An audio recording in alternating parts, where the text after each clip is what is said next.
Assalamualaikum warahmatullahi wabarakatuh. Alhamdulillahirabbil alamin wa bihi nasta'in ala umuri dunya waddin. Shalatu wassalamu ala asyrofil anbiya'i wal mursalin sayyidina Muhammadin wa ala alihi wa sahbihi ajmain, amma ba'd. Puja puji syukur kita kehadirat-Ilahi Rabbi yang telah memberikan kita beribu-ribu macam nikmat sehingga kita masih dapat berkumpul di tempat yang insyaallah dimuliakan oleh Allah. Salawat bertangkaikan salam mari sama-sama kita hanturkan kepada junjungan alam, yaitu baginda Nabi besar Muhammad SAW. Baiklah pemirsa, sebelum kita lanjut video ini, alangkah baiknya Anda mengklik subscribe, like, komen, dan share, karena dengan subscribe Anda itu membuat kami semangat. Baiklah pemirsa, pada kesempatan kali ini saya di sini ditemani oleh saudara yang bernama Muhammad Fadlan Ramadan, yang biasa dipanggil Aden. Baiklah, saya di sini ditemani oleh saudara Aden. Pada kesempatan kali ini saya ingin menggali informasi yang dimana dari pekan lalu saya mendengar Anda itu mengikuti sebuah acara, yaitu lomba pidato 3 bahasa. Apakah itu betul? Ya, saya mengikuti pidato 3 bahasa yang berkategori bahasa Arab. Di situ di pidato tersebut ada 3 bahasa, yaitu 3 bahasa. Bahasa Indonesia, yang pertama bahasa Arab, dan bahasa Inggris. Dan saya mengikuti pidato 3 bahasa, pidato bahasa Arab Yang berkategori bahasa Arab. Yang berkategori bahasa Arab. Iya. Maksud saya itu. Maka alhamdulillahnya saya bisa masuk dalam Kategori bahasa Arab tersebut. Ketika Anda ingin mengikuti lomba pidato 3 bahasa Arab berkategori bahasa Arab, kenapa Anda memilih berkategori bahasa Arab? Kenapa nggak tidak bahasa Indonesia atau bahasa Inggris? Kenapa Anda memilih bahasa Arab? Ya, karena keseharian saya di pondok ini berbahasa Arab, berbicara kepada teman saya, ke kakak kelas saya, adik kelas saya, dan para ustadz-ustadz pembina bahasa. Saya menggunakan bahasa Arab, dan alhamdulillahnya saya di pondok ini sudah menguasai bahasa Arab, dan itu yang salah satunya saya ingin memilih berkategori bahasa Arab. Oh, jadi Anda memilih bahasa Arab karena keseharian harian di sini memakai bahasa Arab, dan Anda juga menguasai bahasa Arab karena sudah diajari oleh guru-guru, pembimbing bahasa, dan kakak-kakak kelas. Jadi ketika ada sebuah perlombaan, Anda pasti ada yang namanya seleksi. Ketika seleksi, apakah Anda mengikuti seleksi tersebut? Ya, saya mengikuti. Pada awalnya saya itu tidak tertarik dengan perlombaan tersebut, di mana saya tidak mau karena saya sadar diri saya itu susah dalam menghafal sesuatu, apalagi menghafal Al-Quran, menghafal kitab-kitab, hadis. Dan salah satunya ini saya mengalami diri dalam bahasa Indonesia, saya ambil bahasa Arab. Saya bertanya-tanya kepada teman-teman saya yang bisa, bertanya-tanya kepada pembina bahasa, ini bahasa Arab apa, ini bahasa Arab apa, yang saya belum tahu dalam pengertian saya, dan saya kumpulkan kembali sudah menjadi sebuah naskah, dan saya berniat untuk mengikuti seleksi tersebut karena teman-teman saya banyak yang mengikuti. Saya panas di situ dan saya mengikuti, dan saya mengikuti seleksi tersebut. Dan ketika di atas panggung seleksi, di situ saya bergemetar, bergrogi. Awalnya saya lancar, dari pertama hingga pertengahan saya lancar, jadi hingga terakhir entah kenapa itu otak saya jadi blank, dan saya sedikit lupa, dan dimana di situ saya menjadi down, yang mana apa saya lolos apa enggak ya, dan alhamdulillahnya saya diizinkan, saya bisa lolos dalam seleksi tersebut dengan peserta yang banyak saya sangat gembira di situ. Dari seleksi tersebut, Anda ketika seleksi merasakan yang namanya ngedon, salah satu ngedon, dan Anda itu gemeteran ketika mengikuti seleksi, dan Anda dari pertama hingga pertengahan Anda lancar, dan ketika terakhir Anda sedikit lupa dengan sebuah teks yang Anda persiapkan, dan di situ Anda merasakan sebuah kayak ngedon gitu, dan merasa ini bakal lolos apa enggak. Dan ketika menunggu menghasilkan dan pengumuman menyatakan Anda lolos dari seleksi, apakah perasaan Anda? Saya senang di situ, dimana yang pertamanya itu saya nggak pede, akhirnya nggak menang nih. Soalnya musuh saya atau lawan saya lancar. Alhamdulillah saya terpilih untuk mengikuti pidato tiga bahasa. Jadi Anda sangat senang ketika lolos dari seleksi, padahal Anda mengira tuh Anda bakal atau tidak lolos gitu. Ketika Anda lolos, Anda merasakan senang. Dan ketika sudah lolos dari seleksi, gimana persiapan Anda dari ketika sudah seleksi sampai di ujung hari H yang dimana lomba pidato tiga bahasa itu akan dilaksanakan? Saya korbankan waktu siang saya, waktu sore saya untuk berolahraga, waktu siang saya untuk tidur. Saya korbankan untuk berlatih kepada teman saya yang telah berpengalaman. Di situ saya minta untuk latihan, pokoknya saya berlatih di situ, di mana di siang, sore, malam saya berlatih di situ untuk melancarkan, perbaiki naskah saya, yang mana saya di situ ada celaan dari teman saya yang mengoreksi pidato saya. Ketika saya di atas panggung kurang senyum, saya disuruh senyum. Ketika di atas panggung saya kurang pergerakan, saya disuruh pergerakan.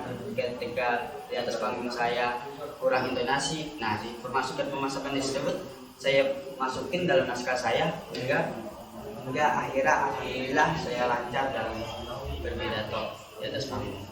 Ketika Anda sudah lolos dari seleksi, persiapan Anda mengorbankan waktu siang Anda, sore, malam, biasa siang di waktu untuk istirahat. Ketika sudah lolos seleksi, Anda gunakan untuk latihan semaksimal mungkin. Begitu juga sore Anda biasanya olahraga. Ketika sudah lolos dari seleksi, Anda ganti olahraga Anda menjadi latihan semaksimal mungkin juga. Dan ketika malam hari pun juga, ketika biasanya untuk belajar malam atau menghafal sesuatu, Anda ganti juga waktu itu untuk menjadi latihan. Dan ketika sudah di hari H, malam H atau akan dilaksanakan lomba pidato tiga bahasa tersebut, gimana perasaan Anda ketika Anda sudah di panggung, benar-benar di ujung puncak, di mana Anda di panggung, Anda begitu banyak disaksikan oleh penonton yang banyak yang melihatkan Anda. Bagaimana perasaan Anda pada ketika saat itu? Dikarenakan saya sudah latihan siang, malam, sore, jadi saya latihan di lapangan, panas-panasan, di dalam kelas, di mana saya berkorban. Saya pede di situ, saya pede karena saya sudah menguasai semua teks saya lancar dalam berbicara, intonasi saya sudah belajar dengan orang yang bisa, dan saya di situ pede untuk menang.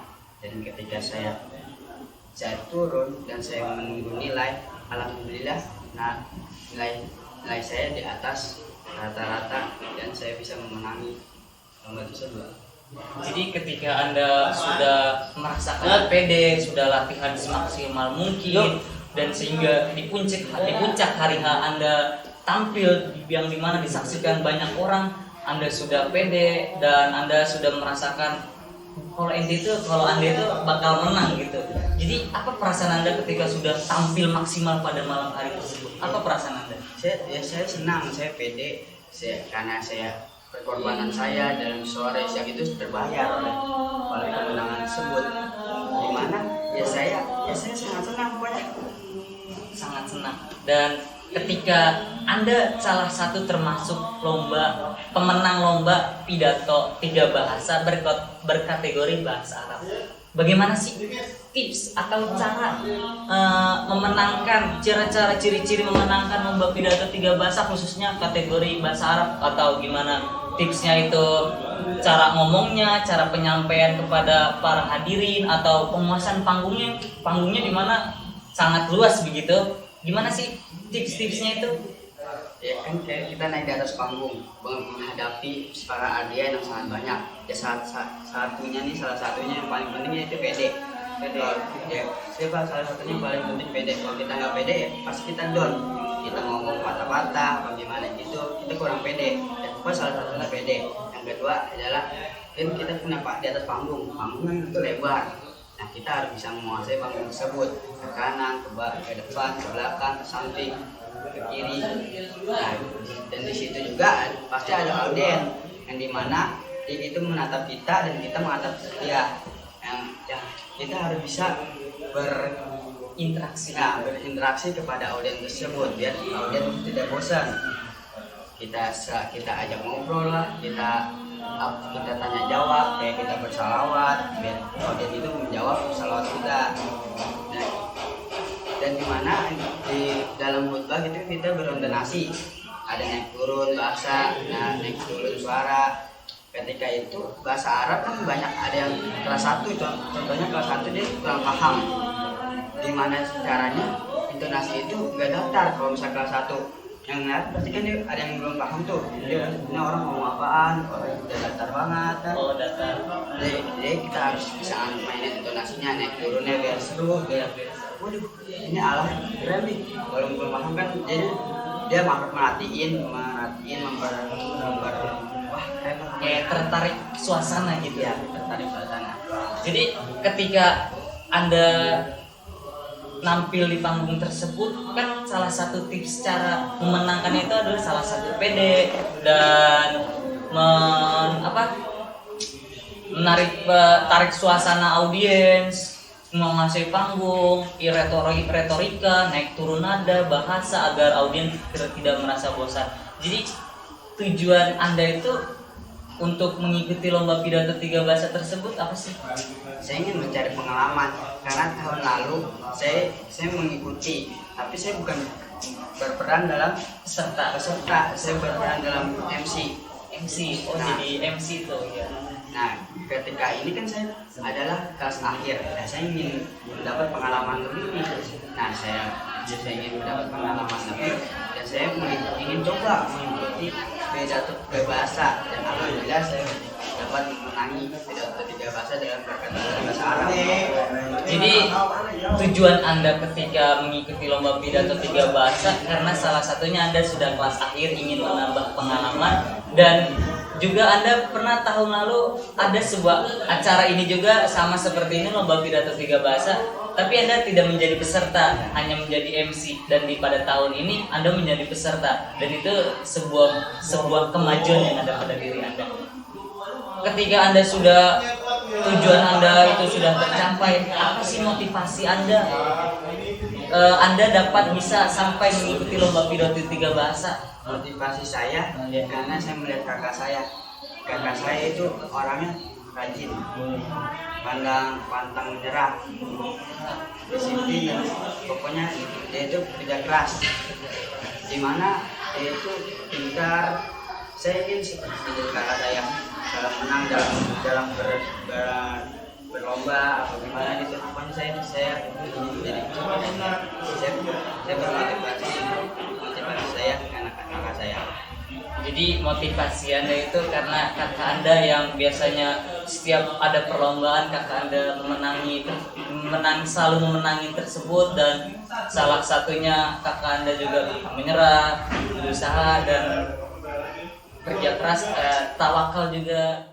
Jadi kesimpulan pada wawancara kita berdua, salah satunya sebuah lomba, apapun itu lomba, segala bentuk apapun itu lomba, salah satunya itu harus pantang menyerah, kerja keras, dan ataupun berusaha, dan terakhir itu tawakal. Yang satu pantang menyerah itu harus dalam perlombaan, karena kalau orang udah nyerah pasti dia bakal ngerasa ngedown atau kayak aduh nggak bakal menang. Maka itu nggak boleh, harus pantang menyerah, itu satu. Yang kedua, berusaha atau bekerja keras. Allah itu akan melihat hamba-hambanya yang berusaha, dan Allah itu akan memberikan hasil yang terbaik dari hambanya yang sudah berusaha atau bekerja keras. Maka ada sebuah pepatah kata yang mengatakan usaha itu tidak pernah mengecewakan hasil, dan yang terakhir tawakal kepada Allah. Semua yang sudah kita kerjakan, yang sudah kita usahakan, pantang menyerah, segala bentuk apapun, itu semuanya ketika kita sudah berlomba, kita saat berlomba itu semua kita serahkan kepada Allah. Gimana hasilnya, kalah menang itu belakangan, terakhir hasilnya. Yang intinya kita sudah pantang menyerah, berusaha dan tawakal. Jikalau kita merasa kita kalah pun tak apa, menang pun sudah biasa. Jadi itu saja yang saya sampaikan. Saya selaku moderator minta maaf sebesar-besarnya apabila ada kata-kata yang kurang berkenan didengar. Itu saja, saya ucapkan terima kasih. Assalamualaikum warahmatullahi wabarakatuh.